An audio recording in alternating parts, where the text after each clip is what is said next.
tried to do it, but trying to get weigh bins on the right time, and the weigh bins are just too slow. And when you're at harvest time, you're in a rush, you can't stop. So I'm probably a little bit different to probably some average people. Is that, I know I am different, but I actually look at okay, as long as I don't get a loss, I'm maintaining that I'm increasing my root growth under the ground. So in the long term, I'm actually going to increase what I call the wildlife under the ground, and it's going to be you're going to get it back eventually, and so that's probably where we've come to now. I actually say one stage when fertiliser was a bit cheaper, we were up to sort of 75 kilos per hectare of MAP. What we do now is a base rate of somewhere, and this is only on cereals, grain. We work on 50 kilos per hectare of MAP. Any grazing crop, I'll actually increase it because we want a fair amount of feed off that crop, but also we want that crop to be on a very, very high nutrition because we want them to put the weight on. So it's just like feeding any crop. So you're grazing, you're harvesting it with a crop animal, set a header. So really you need to have that leaf as fertile as possible so that you can get that animals progressing better. And we've noticed that because of our stock, they get weighed probably every second day sometimes. Wherever they go to the yard now, they can just weigh them. But and Steve, actually they can keep a record of what their weight gain is.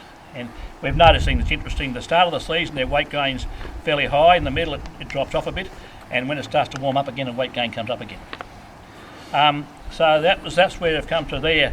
So what we do now is just say it was $50 50 kilos we might put on, and that's generally a base rate. It's anywhere between 40 and 50 depending on what's gone before. But then we'll put that on. But if we start to get a reasonable amount of rain, then we'll start putting in each time we spray, and we probably could even end up putting 4 sprays on. We'll actually put on 10 kilos of urea as dissolved, plus depending on the crop stage, anywhere starting off from say 0.4 of a litre of plasma and gradually working our way up. Now some of our crops this year have probably, I think we're up to 1.8 litres of plasma, some are only at 1.5, depending on the history. The stuff that we've actually put on back to back, we had wheat last year, they've had a bit more on. The stuff that came out of chickpeas, they got a bit less on. Last year we found that we had some fat paddocks yielding better, but also that their protein was better. And then I started looking back, and I actually hadn't put as much. I didn't put a late spray of urea plasma on these paddocks that didn't have the highest protein. And I sort of now that's a generalisation, and it's not scientific, but we are finding that yes, it's very simple now. I know we've got an overkill here. We used to mix up the 3-inch pumps, but we've got an overkill. But we've just been able to utilise that pump, and it's a Collins pump and little diesel motor, and it's really what we aim to do now is when we were mixing up probably in probably end of May and June, we're able to mix up 2 to 1. So we'd have 4,800 litres of water or mix, and that gave us 2,400 kgs of urea. And so we could actually put out 10 kilos of urea when we sprayed. We might put broadleaf on, we might put a grass spray out, we'll do it at the same time. And then there was a front coming through that looked pretty good, so we actually got out there. We had about, I think it was about 40,000 litres left there. So we actually put it out at 100 litres a hectare, which gave us 50 kgs of urea. I know Rod had his tank hanging out trying to keep up because 36 metre boom and you're going about 24 k's with dribble nozzles, streamer nozzles, and it was, you're going to do sort of your 40 hectares in about 30 minutes, and it was certainly a good way to do it. Now we can store it, probably put more in another tank, but this summer we'll probably, now we're right set up now, we'll probably mix up and we'll probably be getting 1 to 1. So we'll probably get 100 litres of water will give us 100 kilos of urea. Because you can do that when the water raises up. It's a lot hotter. And we've had it sitting in white shuttles for up to 18 months, and it's never dissolved out, never settled. So it's making it simpler, and I think it's worth the expense. and it's sort of I use it now as a it's a tool that if it doesn't rain, it doesn't go on. You don't put the expense on. If it does rain, you keep putting it on as you go along.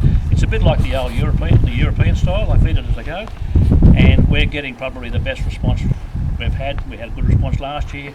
Our crops this year are pretty good colour, very good colour. In fact, probably the best colour they've been for a long while. And I think that we've actually a couple of crops we had a bit of yellow leaf spot home, and putting the plasma on actually it made it grow out of it too. There's some we actually didn't have any buffer there, so we put just the plasma on and made a difference to it. But it's certainly not world shattering, but it's certainly a different way of looking at it. We have used EZN, but it's very expensive way for urea. It doesn't take much cost to mix it up once you set up, and also every time you turn round, if you hadn't doubled up, you'd end up with a bit of a burn spotch, because it burns it pretty good too. So anyway, you don't find any burning this way? No, you would on a hot day, but I've actually, and it is a lot safer. You'll get the odd one. You'll actually see around the edges, and there's one up near my airstrip up here, there's an area there that along one edge there, if you notice out there, and it's not burning. It was actually just I left it when I was spraying the airstrip. I forgot the other side boom was on. and yeah, because Glenn wanted me to spray it, to sow it with chickpeas, because he didn't like the idea of an airstrip in the middle of a cultivation pattern. He didn't like flying a plane either. So Geoff, can I ask, when you apply 10 kilogram, you said nitrogen every time, or 10 kilogram urea? Any time we ever use it, we'll always use urea mixed up. We don't. It's a long while since I actually have used any granule urea spreading, because you've got to get somebody to do it, and you're only doing exactly the same thing as mixing it up. We actually had about 25 tonne of very fine sulphate of ammonia sitting under a thing here for about 3 years, and we mixed it up last year. It's sulphate of ammonia mixes up, but it's not as easy because it's got an oily wax in it, and I wouldn't use it again. It's all right, but if you can keep it clean, it's all right. But yeah, so I think that we're just now to set up now. It's just so good to mix up, and it's just we've been doing a lot of different things, and you can do it. But I like the idea of this, putting it on and averaging. Most of the time I put 10 kilos on. Sometimes I only put 5, but 10 kilos is quick. And you're talking urea though. I think the question was urea or actual units of N. Oh, sorry, 10 kilos, but sorry, 10 kilos of urea, which is around about the 4.6. Yeah. Okay, right. Sorry, yeah. So Geoff, did you find that when you get a tight year, the constant application, providing the crop's not overly stressed, but you've got a year where it is getting drier, that the application of that fertiliser in fact enhanced the crop? Well, actually, if that crop if I bought it probably 3 weeks after rain, I probably won't put it on. Righto. Because you can do the other way. Yep. Yeah. Okay. Because you can't. It does not. You just burn it then. But yeah, I think it's something you've got to do. Now, what I like about it, you can do it after rain. You don't have to worry about it before rain. You can worry about the big amount before rain, but the smaller rats to get the rate because it's growing. And as long as it's growing well, if it's not growing much at all, I wouldn't touch it. And don't. From the experience we had, if you don't think that's growing properly, don't put it on, because you will do. You'll lose your money, and you probably won't lose your money. You eventually get it back, but it takes a long while. But you don't actually pick any return up. Basically, while it's growing fresh. Yeah. I know that there is also a time of day, the best time to spray it on too, but that's very hard too. I think sort of after it was about 10 o'clock, something like that, and then up to a certain time. But but Geoff, with this urea, that's going on as a foliar, not as a stream, is it? No, it's going foliar. Yeah. The other thing we did do this year, when I was putting on the streamer nozzles, we've got nozzles on at 250mm spacings. So I decided why don't I put a little bit over the top? So I actually got a chart up and had a look and see what I'd get out of one nozzle, which nozzle I use. I think I was using, I might have been using double 025s, and I think they were TJ60s, I think it was. Anyway, Yeah, no, what it was. come out. Anyway, I just turned them on, so I had 90% going to the on the ground, and 10% on the over the leaf. And I thought, oh, I can do them both together. And your water rate? You're up. Oh well, normally I have done just straight 50 with using the plasma, but normally I probably sit on around about the 60 60 litres hectare. 60 litres a hectare. There was a few times the other day there it was very windy, and so I've actually got 015s. I often use it in the summertime. 015s and 110 mil spacings, 250 mil spacings, and I'll actually turn them both on and probably even go 70. You got them on 2 lines, or are they on the One line. One line. And I'll have them on, and you can actually have it up and you just don't get the drift at all, because I use some Roundup. Geoff, What- what about Waitara? I have put, often I'll just find there's a spread wet, something like that. I'll put one of the, probably the cheaper ones in, but I was finding, because there is a natural wetter in that plasma, Urea. I was finding that I used to putting say 5 litres into 4,200 litres, and I cut back to about 3, and I was finding that it was certainly foaming up fairly well. So in the end I didn't do it. I don't know whether there's any result, but I know there is a little bit would be better than nothing. But yeah, it's certainly, because I was sort of spraying the higher water rates, I thought, well, yeah, it's, I'm going to rely on the product doing it this time. So what's the pH of your water here? pH of the water we did a while ago, and the scheme water would be around about the 9. Right. It's fairly high. So you're not using ammonium sulphate in the mix? No, but if you put plasma in, Yep, plasma will bring it back to about 4. that's right, yeah. We found that out the hard way. We're using what we use Crusader, Yep. and sprayed it out. Did a good job on the broadleaves. Didn't touch the grasses much at all. And we were using sulphate of ammonia with that. And we're putting sulphate of ammonia on at the same time. About 10 kilos of sulphate of ammonia a hectare, and we're putting plasma on. So we actually we got the rep out. We went through it, and we kept doing jar tests of what as it mixed up in the right ratio. Right. When you put the urea in, it didn't make much difference to it. And put the sulphate of ammonia, it made a little bit of difference. As soon as you put the plasma in, you came right down. And the majority of grass sprays don't like very low pH water. No. And so that it was a learning curve, and they actually did gave us some product because that was something they hadn't actually, wasn't on the label. I know on I think there's a couple of black oak ones there that just don't put any nitrogen fertiliser with it. But yeah, it was certainly, it was an eye opener. But then again, if you were using Roundup in the summertime, just a small amount makes a good balance for Roundup. So when you've been mixing it with your broadleaf sprays, I think that was that. I have so done. you've sort of gone away from mixing with your grass sprays. But I have done with the grass sprays. There is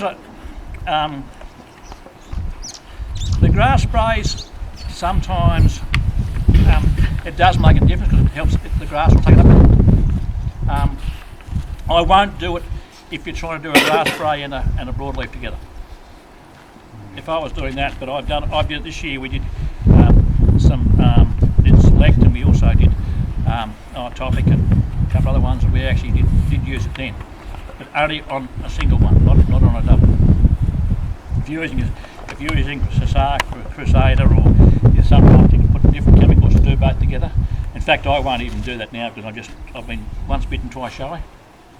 So yeah, and it depending on how hard my agronomist decides to tell me what to do. I just ask him how much it cost me per hectare first. I think that Because elders is a bloody lot. yeah, I know. Yeah. I was doing Delta for a while.